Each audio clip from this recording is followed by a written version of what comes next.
आमर प्रादेशिक चषा समाज आज राज्य स्तरीय सम्मिलनी आमर Athmallik sub division Kishorenagar block रो बामूर रे आयोजन करा जायतिला। ओडिशार विभिन्न जिल्लारू विभिन्न उपखंडरू चषा समाज लोक मैंने आसीथिले। समाज आज स्थिति संपर्क रे चाष संपर्क रे पाठपढ़ा संपर्क रे स्वास्थ्य संपर्क रे रोजगार संपर्क रे व्यापक आलोचना है। अनेक अनेक गठनमूलक प्रस्ताव सब आसी। चाषी मानकर अर्थनैतिक अधिकार, चाषी मानकर ओबीसी मानकर संवैधानिक अधिकार उपर भी आलोचना है।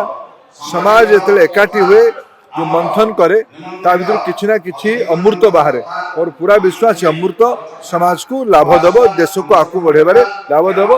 प्रधानमंत्री नरेंद्र मोदी जो विकसित भारतर स्वप्न देखी, विकसित ओडिशार जो योजना अच्छी, ये योजना रे समाज रे भी बड़ दायित्व रहिबो, एटा मोर पूरा विश्वास।